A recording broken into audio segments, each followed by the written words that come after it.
enda bikaba kimwe. Hanyuma imbonera kure hariya mu kibira ibyazo byashoberanye biravuga ko zongeye gutozwa cyangwa se ziri gutozwa na magingaya. Abavuga ikinyarwanda nabo bari gutorezwa n'abazungu mu kibira. Ndaje mbabwiraho gatanu ku kandi turebera hamwe n'umugambi bafite. Ikindi tubibandaho ndabwira ko hari impamvu ihishuwe ababyitaga ibindi muhunge kubera ko ngenzanye inkuru y'ukuri ndetse icukumbuye. Yitwa Jean-Luc Habyarimana. Murabizi ko amasimisi ivuga ko Tshisekedi ari we yifuza kugira inkingi ya mwamba mu buyobozi bwa FDLR ku ruhando mpuzamahanga. Gahunda no gutera u Rwanda no kuhungabanya umutekano warwo no gukuraho ubutegetsi bafatanyije n'abambari bagiye batandukanye barimo ba Faustin Kayumba Nyamwasa. Murabizi ko minsi yashize twabwiye ko Tshisekedi icyo ari gukora ari gutyaza umugambi wo guhungabanya umutekano w'u Rwanda no gukuraho ubutegetsi ariko afatanyije n'abarwanya u Rwanda. Amaze iminsi mu myiteguro yo kwakira abo banyarwanda rero bashaka gutera u Rwanda barimo nka Faustin Kayumba Nyamwasa. Yakire Jean-Luc Habyarimana ndetse ni kenshi ngagomba kumwakira kubera ko uyu mugambi ugomba gutyazwa mu buryo budasanzwe. Ejo wundi umunyamakuru Pero Luwada yatangaje ko abarimo Faustin Kayumba Nyamwasa, abarimo uyu washinze umutwe wa Rwanda National Congress RNC n'abandi batavuga n'ubutegetsi bw'u Rwanda barimo Rudasingwa Theogene wigeze kuba umunyamabanga mukuru w'ishyaka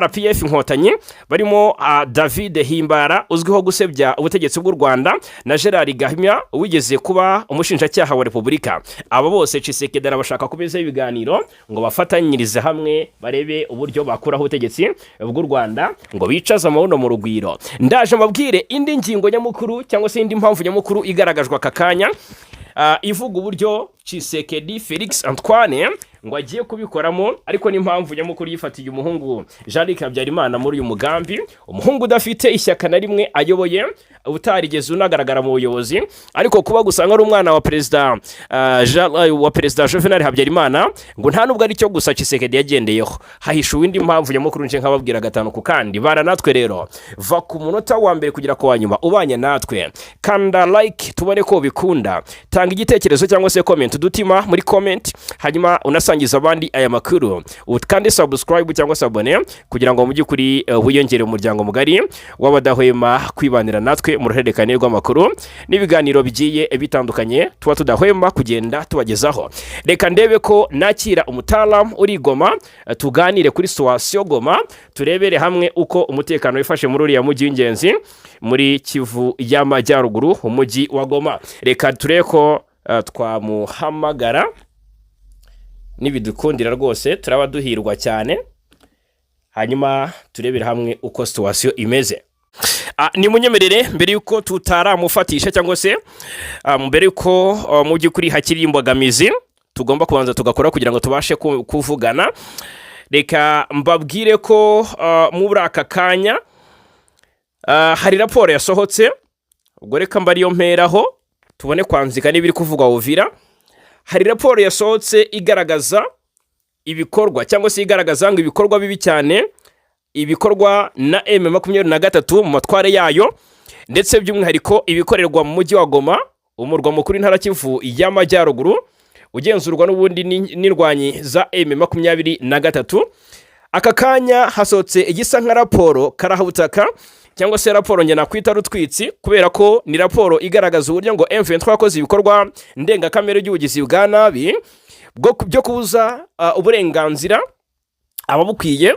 Ni raporo y'umuryango, birasa nkaho ari Human Rights Watch. Ni musomere ibikubiye muri iyi raporo agira ngo ni Human Rights Watch rwose, ariko ntabwo ariyo, ahubwo ngo ni raporo ngo ni y'umuryango ngo w'abanyamakuru batagira imipaka. Ubu nisanzwe nzi ko hari abaganga batagira imipaka bizwi nka MSF, Médecins Sans Frontières, noneho hari n'abaripoteri noneho bari Sans Frontières.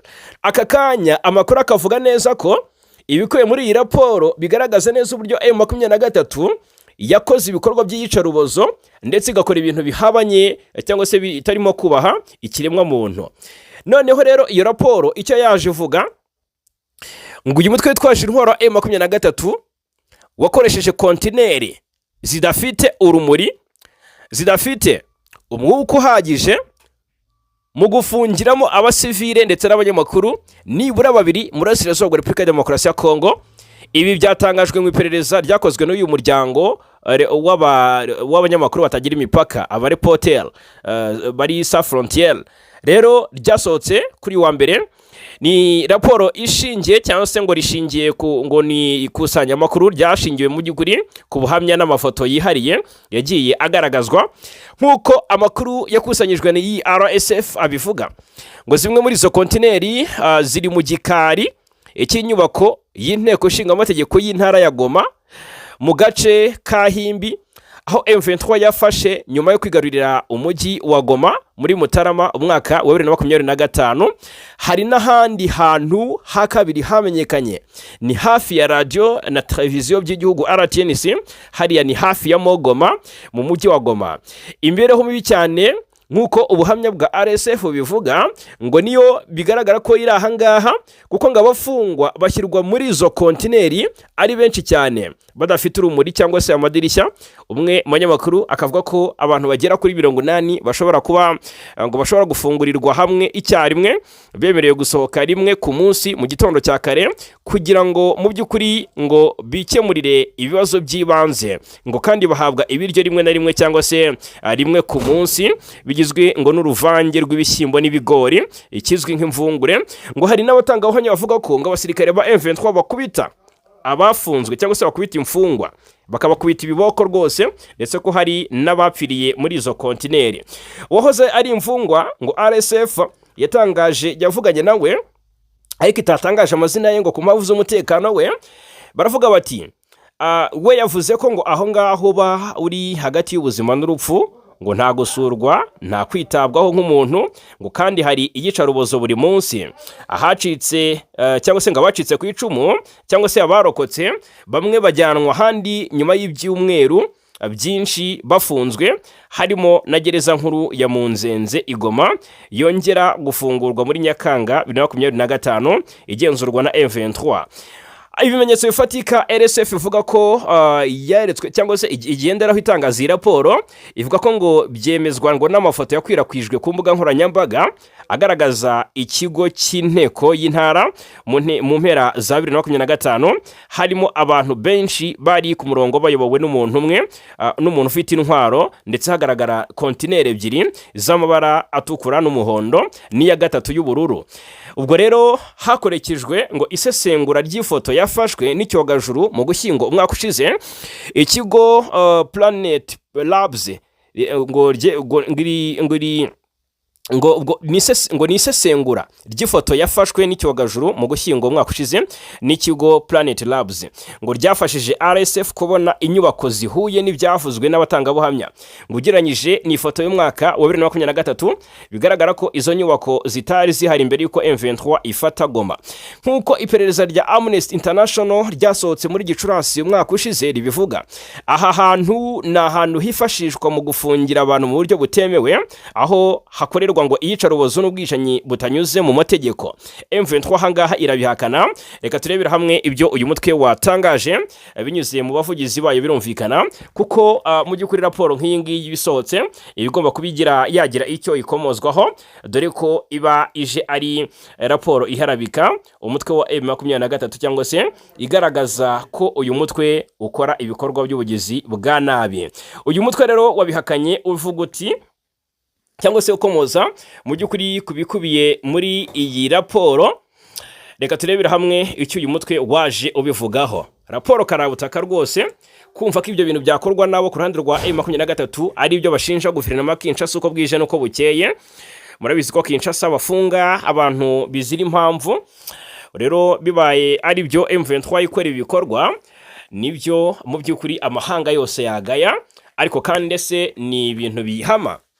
Ese niba Yesu itangazo ryamaganira kure yatanze gihamya cyuko ibeshyerwa, icyo nicyo wakwibaza. M23 yahise igira iti, reka turebera hamwe mu by'ukuri ntababeshye icyo M23 yatangaje, kubera ko yahise isohora itangazo rikomeye cyane kandi ryihutirwa rigaragaza uburyo iyi raporo yasohotse yashyizwe hanze na RSF ari ikinyoma cyambaye ubusa. Muri iyi raporo umutwe wa M23 wayamaganiye kure binyuze mu muvugizi wa AFC M23 Lawrence Kanyuka. Ni mu butumwa yanditse ku rubuga rwe rwa X yahoze ari Twitter, yagaragaje ko iriya raporo ya RSF igamije gusiga icyasha AFC M23, anenga uburyo uriya muryango uvuga ko wakoresheje mu gukusanya aya makuru. Lawrence Kanyuka yanenze RSF kuba yarakoze raporo yawo igendeye ku nkuru zitarizo zatangajwe ku mbuga nkoranyambaga aho kuba ibimenyetso bifatika by'ibyabereye ku butaka. Ni raporo ya RSF, ibyo yashinjaga M23 tabigarutseho. M23 nayo nta byinshi yavuze, ahubwo yabyamaganiye kure, ibaza itese ni hehe hari gihamya cyangwa se ni yihe gihamya mwatanga ishimangira cyangwa se igaragaza neza ibyo twaba twarakoreye muri uyu mujyi wa Himbi, umujyi wa Goma. Mu by'ukuri ni yihe gihamya igaragaza iyicarubozo twakoreye izo mfungwa. Hanyuma ikindi, ibi ntago twabitindaho nyaboneka, reka tumaruke turebera hamwe n'ibiri kuvuga muri Kivu y'Amajyepfo, aho ibintu byakomeye cyane muri Uvira ishobora kuza kuberamo intambara ikomeye bavandimwe. Urugendo rwo kwisubiza Uvira M23 ishobora kuza kurusubukura, ariko kandi bikavugwa ko hatabaye itegeko rya Leta Zunze Ubumwe za Amerika ngo batange go ahead, M23 biragoye cyane kuba yakwinjirayo, dore ko uyu mutwe warekuye Uvira ku busabe bwa Leta Zunze Ubumwe za Amerika, murabyibuka. Hanyuma ariko ibiri gukorerwa Uvira ni akamaramaza, dore ko ubu ngubu Uvira igenzurwa na coalition, ni FARDC, FDNB, Wazalendo, FDLR n'abacancuro. Byumvikane neza rero ko abaturage mu by'ukuri badatekanya, kubera ko abo n'ubundi bari kubagenzura umutekano aka kanya nibo bahoze bawubabuza mu majyana maza. Hari kwitegurwa urugamba rero, urugamba ruri kwitegurwa Uvira rukaba rukomoka kuki cyangwa se rukomozwa kuki? M23 nibiri mu misozi yunamiye Uvira, FARDC hagati mu mujyi ntirya ntimira. Ubwoba ni bwose ko uyu mutwe wabatunguruka ukabadivansinga, ukabarasaho ibibombe, ukaba wabirukana muri uriya mujyi, cyangwa se ukanabihitana ari benshi. Bikavugwa neza rero ko mu bice bitandukanye bya Uvira imyiteguro y'urugamba irakaze cyangwa se irakomeje. Bikavugwa neza ko murabizi ko mu minsi yashize twabwiye imirwano yabereye mu misozi ya Kabunambo, aho abasirikare ndetse ba FARDC na Wazalendo bamaze iminsi bagaba ibitero kuri M23 muri axe za Sanje. Habera imirwano ikomeye rero, ubaka kanya coalition ziri ku ruhande rumwe rwa Kiriba. Iyi Kiriba ni umusozi n'ubundi wunamiye agace ka Kabunambo, ni hafi n'ubundi ntihariya mu kibaya cya Rusizi. Ahangaha ngo coalition yahashinze icyitwa ibibunda bya Muzinga, ngo nibyo bigomba guhangamura M23. Havuzwe umwuka w'ubwoba cyane muri axe za Kiriba, umujyi w'ingenzi cyane uri muri kilometero 20 uva mu mujyi wa Uvira muri Kivu y'Amajyepfo. Ahangaha bikavugwa neza ko uyu mwuka w'ubwoba ukomoka ku kwitunganya cyangwa se kwisuganya kwabo ku ruhande rwa coalition. Bivuga ko babonye umusada w'Abanyangola, bivuga ko bamaze kugera kuri 500, ndetse n'abarundi bandi bambutse muri axe za Kavimvira binjishwe mu modoka zigera kuri 2 z'amakamyo. Bikavugwa neza ko nabo bazanye n'intwaro zidasanzwe ngo zaguzwe mu gihugu cya Serbia, ngo zije guhangamura M23 mu misozi yunamiye umujyi wa Uvira. Murabizi ko M23 yamaze kumenya amakuru yuko coalition yafunze umuhanda uva Uvira werekeza Bukavu. Ibi rero ni ibintu M23 idashobora kurebera, kubera ko mu by'ukuri ingaruka zo gufunga imihanda ku baturage zagiye zigaragaza mbere yuko M23 ifata ibice bitandukanye byo muri Predo Rusizi birimo n'umujyi wa Uvira. Hanyuma bikavugwa neza ko umwuka w'ubwoba nturi Kiriba gusa, ahubwo uri muri axe za hariya Kiriba, za Ruberizi, za Katogota na Rurambo. Haravuga umwuka w'ubwoba za Ruvungi, Mutarure, Bwegera, Nyakabere na Sange, kubera ko M23 iri kwitegura urugamba, FARDC iri kwitegura urugamba yinjiza intwaro n'abasirikare bashya. Bivugwa neza ko rero iki cyumweru kiza kurangwa n'imirwano ikomeye muri iyi teritwari ya Uvira, ni muri Kivu y'Amajyepfo, dore ko bivugwa ko ahitwa hari agace k'ingenzi ngo Wazalendo yamaze ngo yabashije ngo kwambura M23 muri iyi teritwari. Agace kitwa ngo ni Biriba. Ngo abasirikare ba Wazalendo ngo babashije kwirukana M23 ngo na RDF, debo bavuga n'ingabo z'u Rwanda. Ahangaha Biriba ni mu gasozi ka Ruzizi n'ubundi muri teritwari ya Uvira, ni hafi y'umupaka w'u Burundi, nyuma yo guhashya ngo abanyarwanda ngo baba M23 ndetse na RDF. Nibyo abakorana rwa guverinoma Kinshasa aka kanya bari gutangaza, ariko ntibatange gihamya. Hanyuma biravugwa neza ko mu bice bya Kivu y'Amajyepfo cyane cyane mu Minembwe, ibitero bya drone birakomeje ndetse kwibasira abaturage nicyo kiri gukorwa kubera ko abaturage barashize nkurikije amakuru ndi kwakira ahangaha. Reka dusome cyangwa se turebere hamwe ibikubiye muri iyi nkuru za M23 yashyize hanze ibaze guhitana umusaza w'imyaka iri hejuru ya 85. Mu nyumvira ibyo bintu mu by'ukuri abo ku ruhande rwa koalisiyo bari gukorera abaturage hariya mu Minembwe. M23 rero yatanze impuruza isa nitabariza abaturage, ariko kandi ntabwo ari ibyo gusa kuko irabizi neza ko nta mahanga yumva ikibazo cy'abaturage, irabizi ko umukora ari uwayo wo gutabara abaturage. Ikindi aka kanya rero ko ikirere cya Kiriba cyamaze gufungwa neza na M23 kuko ubu ngubu rwose ngo icyitwa drone kuba yahagaba igitero byagorana cyane. Ni amakuru tugishakisha cyangwa se tukigenzura. Uvira hari kubera ibintu bikomeye ndetse muri Preda Rusizi muri rusange, ariko amakuru ari gutangazwa gake gashoboka kuko ibintu biri kubayo birasa naho ari ibanga rikomeye. Ahangaha ubwo impuruza nayo babwiye ko nababwiraho yatanzwe na M23 ni ibiri kuba mu Minembwe. Uyu mutwe kuri wa kabiri tariki 24 Werurwe watanze impuruza ku bihe bisa ngo n'imperuka bikomeje kubera muri komine Minembwe muri Kivu y'Amajyepfo, aho ingabo za leta ya Kongo zikomeje gukorera abaturage ubwicanyi bw'indenga kamere. Umuvugizi wa M23 Lawrence Kanyuka abinyujije ku rubuga rwa X yavuze ko usibye kuba abanyekongo ngo kugabanyamurenge bari kwicwa, leta ya Kongo iri no gukora ibikorwa byo kuvana abaturage mu byabo ku mbaraga.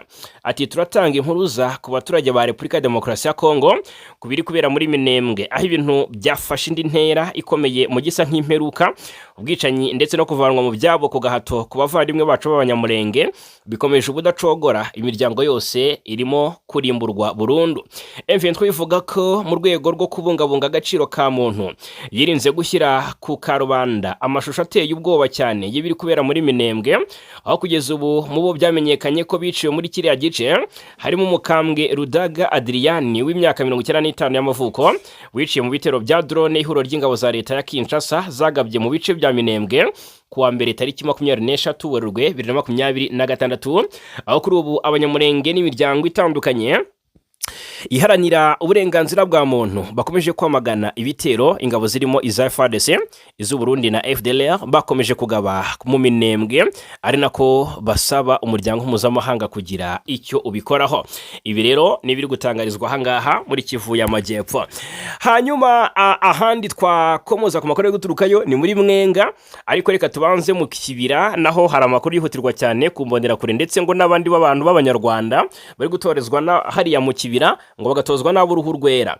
Amakuru aturuka mu gihugu cy'u Burundi aravuga ko mu ishyamba rya Kibira riherereye muri komine Bukinanyana ni mu ntara ya Bujumbura ngo hari kubera imyitozo karahabutaka ya gisirikare ikomeye cyane iri guhabwa imbanira kure zari zaroherejwe kurwana muri Repubulika ya Demokarasi ya Kongo ndetse n'abarwanyi bavuga Ikinyarwanda. Ni imyitozo murambabarira. Amakuru nakire ku munsi w'ejo mu gitondo bivuga ko imaze ibyumweru birenga bitatu kabisa birihiritse. Imyitozo iri gutangwa ku mbonera kure ndetse n'abanyarwanda n'izinyeshyamba zivuga Ikinyarwanda. Babwiye ubwo rero abaturage batuye mu ishyamba rya Kibira batuye mu nkengero zaho, babwiye Source Media Burundi ko hari n'abanyamahanga bari guhabwa ayo cyangwa se bari gutanga iyo myitozo, bari guhabwa iyo myitozo ariko bambaye impuzankano za FARDC n'impuzankano za FDNB kugira ngo bigaragare nkaho ari ibikorwa bisanzwe bya gisirikare. Bivuga ko bamwe muri bo bavuga Igiswahili, Ikirundi, Ikinyarwanda kandi hakabamo n'abavuga Igifaransa. Abaturage bakavuga ko imodoka za gisirikare zizanira ibiribwa n'ibindi bikenerwa abari muri iyo myitozo, ndetse ko rimwe na rimwe abaturage bategekwa gutanga ibiribwa byo kubagaburira. Hanyuma rero amakuru avuga ko nk'abaturage kandi ngo babujijwe kujya gusarura imyaka iri mu mirima yabo muri Kiriba, ibintu bibatera ubwoba n'agahinda.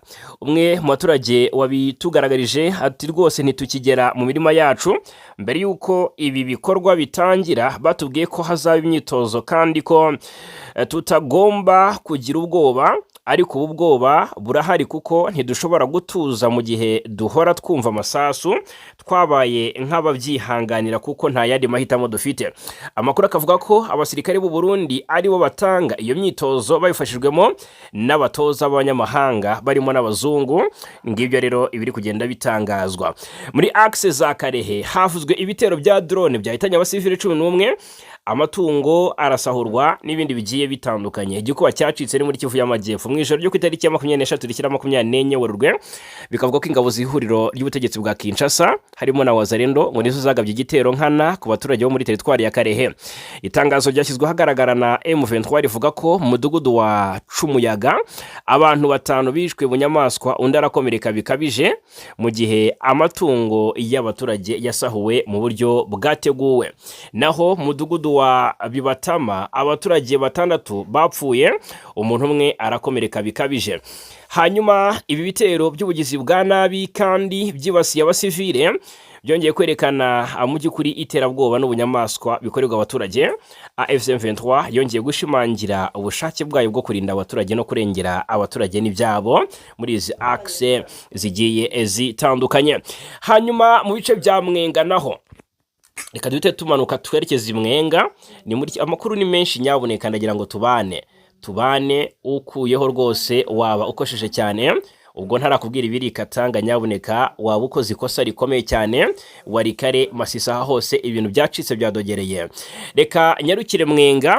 Abaturage bo mu gace ka Mwenga muri teritwari ya Mwenga ni muri Kivu y'Amajyepfo kuri ya kabiri tariki 24 bakoze imyigaragambyo yiswe ngo umujyi wapfuye cyangwa se ville morte. Ngo bari bagamije kwamagana ihohoterwa n'akarengane bavuga ko bakorerwa n'abasirikare bamwe ba FARDC hamwe n'inyeshyamba za Wazalendo. Ibikorwa byinshi byarahagaze mu duce twa Mwenga Centre, Buziba, Kitutu, Rugujwa, Kakemenge, Kibe ndetse n'ahandi. Umuturage umwe ati rwose amashuri, amaduka, amasoko byose byari byafunze. Imiryango iharanira uburenganzira bwa muntu iharanira inyungu z'abaturage ikizwi nka societe civile ivuga ko imyigaragambyo yabaye nyuma y'uko abaturage bamaze igihe kinini bataka ariko ntibagire icyo babonerwa cyangwa se ntibagire ubutabazi bahabwa. Yitwa Samuel Itebo uyobora societe civile y'Imwenga, avuga ko abaturage barambiwe ibikorwa by'ihohoterwa n'akarengane bikorwa n'abasirikare bamwe na bamwe ndetse na Wazalendo birimo kubambura ibyabo ku ngufu. Agira ati iyo abaturage bagerageje kubyanga bahita babatera ubwoba bababwira ko bashobora kubica. Yongera ko mu minsi ishize hagaragaye ibindi bibazo by'umutekano muke Imwenga no mu nkengero zaho birimo kugaruka kw'inzitizi zishyirwaho abantu bakishyuzwa amafaranga, kwamburwa amapikipiki y'abaturage n'abasirikare bakayakoresha ntangurane, hanyuma kwigarurira amahoteli n'amazu y'abaturage nta kubishyura. Iyi societe civile rero ikavuga ko kuwa gatandatu no kuwa mbere hateganyijwe mu by'ukuri indi myigaragambyo Imwenga. Hagati aho kandi amashyirahamwe y'abamotari yo yafashe icyemezo cyo gukomeza umujyi, gukomeza imyigaragambyo bise ville morte kugeza ku munsi wo kuwa 4. Birumvikana ko rero ibintu bitoroshye naka na gato muri iyi axe cyangwa se muri iyi teritwari ya Mwenga ni muri Kivu y'Amajyepfo. Imasisi umutekano ikazinga. Biravuga ko wagarutse nyuma y'igitero cya M23 kuri axe ya Kazinga cyari kigamije kwirukana Wazalendo. Bivuga ko rwose hagaragaye ituze risa n'igihe ariko gito, ariko ridashingiye ku mutekano usesuye y'Ikazinga, agace gafite akamaro kanini kari mu murenge wa Oso Banyungu muri Masisi ni muri Kivu y'Amajyaruguru. Nyuma y'uko ku munsi wo kuwa mbere habaye imirwano ikomeye cyane hagati y'abarwanyi ba M23 na Wazalendo ifatanyije na FARDC, nk'uko amakuru aturuka mu nzego z'umutekano abivuga. Ingabo za Kongo zifatanyije na Wazalendo ngo zabashije gusubiza inyuma igitero cyari cyagabwe n'inyeshyamba za AFC M23 zashakaga kongera kwigarurira ako gace. Ni imirwano yamaze amasaha menshi cyane irangira inyeshyamba ngo zisubiye inyuma, aho kugeza ubu Kazinga kigenzurwa neza n'ingabo za leta n'abafatanyabikorwa bazo bakomeje no kongera ingamba z'umutekano muri ako gace no mu nkengero zako. Amakuru atugeraho aturuka mu buyobozi bw'ibanze agaragaza ko ingabo za leta zirimo gukomeza gukaza umutekano no gukomeza kwiyubaka kugira ngo zirinde neza ako gace gafatwa nk'ingenzi mu bijyanye n'umutekano w'akarere ka Masisi. Hanyuma nubwo bimeze bityo ariko umutekano uracyari muke kandi ushobora guhinduka vuba. hari n'amakuru atandukanye agaragaza ko inyeshyamba za M23 zirimo kwisuganya no kwitegura kugaba ibitero muri aka gace ko muri Kivu y'Amajyaruguru muri rusange. Aha ni Kazinga muri teritwari ya Masisi. Warikare ingabo za leta ngo zabashije kubloka cyangwa se kuburizamo ibitero bya M23 muri axe ya Mungazi kuva ku wa mbere baresuranye no kugeza ku mugoroba ku munsi w'ejo. Igitero cy'abarwanyi ba M23 ngo cyari kigamije kwinjira mu gace ka Mungazi ni muri Warikare, ngo FARDC yabashije kugisubiza inyuma. Hanyuma nk'uko amakuru atangwa n'inzego z'umutekano n'ubuyobozi bw'ibanze bivuga, abo barwanyi banyuze ku murongo w'umugezi wa Usuka baca mu ishyamba bagamije kugenzura cyangwa se kuzenguruka aho ingabo za leta ziri kugira ngo bagabe igitero gitunguranye mu gace ka Mungazi kari muri groupement ya Ruberike muri teritwari ya Warikare, kari mu maboko ya FARDC. Icyakora urugendo rwabo ngo rwahagaritswe n'irondo ryahurijwe hamwe rigizwe na FARDC na Wazalendo mu gace k'ishyamba rihakikije. Nyuma yaho habayeho kurasana bikomeye bituma abaturage bagira ubwoba bwinshi, ngo kubera mu by'ukuri igisubizo gikomeye cy'ingabo za leta cyangwa se kubloka kw'ingabo za leta n'Abazalendo, ngo indwanyi za M23 zasubijwe inyuma zisubira aho zari ziteye ziturutse ku ruhande rwa Kibati n'ubundi ni muri Warikare. Kuri wa kabiri rero hagaragaye ituze Imungazi no mu nkengero zaho. Ibikorwa bisanzwe byarakomeje. Ingabo za Congo FARDC na Wazalendo ngo bakomeje kugenzura ko gace nubwo umutekano ukiri mu by'ukuri abaturage bahangaha bakiri muri dilema. Felix Tshisekedi anyarukira Ibandundu ni mu gufungura inama y'abayobozi b'intara. Perezida w'igihugu cya Kongo kuri wa kabiri tariki 24 Werurwe mu mujyi wa Bandundu hari habaye inama ikomeye. Ni inama y'abaguverineri b'intara. Aza kuyobora iyi nama akigera ku kibuga cy'indege. Perezida yakiriwe n'abayobozi bakomeye barimo minisitiri w'intebe, abagize guverinoma, perezida wa Sena, vice perezida wa mbere w'inteko nshinga amategeko, abayobozi mu gisirikare no mu gipolisi, abadepite, abasenateri, abayobozi b'intara n'abandi banyacyubahiro batandukanye. Ku muhanda wa aviation abaturage benshi bari bateraniye ku mpande zombi z'umuhanda. Abana, urubyiruko n'abakuru bari bahageze kare baririmba indirimbo zo kwakira perezida wa Repubulika. Kuva ku kibuga cy'indege kugera ku biro bya guverinoma hariya ku biro bya guverineri yaho inama yabereye, hari umwuka w'ibyishimo n'ibirori bidasanzwe. Abacuranzi bagiye gutya baracuranga, bararirimba iz'amazamuka bashimira perezida Tshisekedi wabagendereye, ariko kandi banamugaragariza urukundo ku buryo budasanzwe paka hageze. Umutekano wari wakajijwe cyane mu mujyi wa Bandundu. Uretse abashinzwe umutekano rero benshi bari bahari na zakajugujugu zari zimaze iminsi zikora amarondo mu kirere. Inama ya 13 rero y'abayobozi b'intara yatangiye kwa kabiri, ikaba igamije guteza imbere ubuhinzi, ubworozi n'uburobyi, mu guteza imbere icyaro no guhuza umusaruro wacyo n'amasoko yo mu miji. Hanyuma icyo ngicyo nicyo navuga muri Katanga, Grand Katanga. Umwuka mubi ukomeje kuba wose. Murabizi ko hamaze iminsi havugwa umutwe ukomeye cyane ugamije gukora ubutegetsi bwa Felix Tshisekedi, ndetse byatumye nabo y'Kinshasa batangira kwikanga ko uyu mutwe waba ugamije cyangwa se waba uri mu maboko ya M23 cyangwa se undercover M23. Izi nyeshyamba rero ngo zitwa ngo ni Mouvement Debout Katanga pour la Libération du Congo MDKC. Zimaze iminsi zesurana na FARDC mu buryo bukomeye ndetse zigarurira n'ibice bigiye bitandukanye hariya muri iyi ntara. Hanyuma umujinya ni wose muri uyu mutwe barashinja ubutegetsi bwa Tshisekedi kwica abavuga igiswahili bo muri Katanga, Rumbashi ndetse n'ahitwa za Kasumbalesa, Kilwa n'ahandi. Bakavuga ko uwo mutwe w'inyeshyamba witwa Force de Progress Communansap wakizwe mu ngabo za Kongo. Ariko kandi hangaha hakubwiza ukuri ko uyu mutwe bivugwa neza ko mu ntambaro ikomeje kurwana na FARDC muri Katanga wamaze kwigarurira uduce twa Tumbwe, uduce dutandukanye twahangaha muri Katanga, two muri teritwari ya Mitwaba muri Au Katanga. Bikavugwa neza rero ko mu rwego hari nakitwa Konga kagace nako kafashwe n'uyu mutwe. Bikavugwa neza ko rero mu rwego rwo gukaza ama operation FARDC yohereje umusirikare kabuhariwe uyu uzwi cyane mu gisirikare cya Congo, General Edi Kapent, aho yagezeyo ngo akurikiranire hafi ibikorwa bya FARDC n'uburyo hari kwitegurwa kwivuna umwanzi muri biriya bice. hanyuma ikindi nababwira ni munyemerere tugaruke noneho turebera hamwe iby'inkuru mbi cyane ituruka muri ADF. Muri ADF haravugwa inkuru mbi cyane.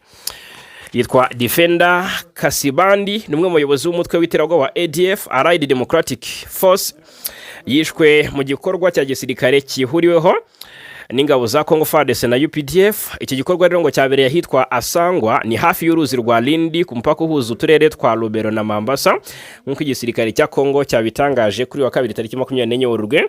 Kasibandi yishwe ari kumwe n'abandi barwanyi bane. Iki gikorwa cyari kigamije gusenya ibirindiro bikomeye bya ADF muri ako gace.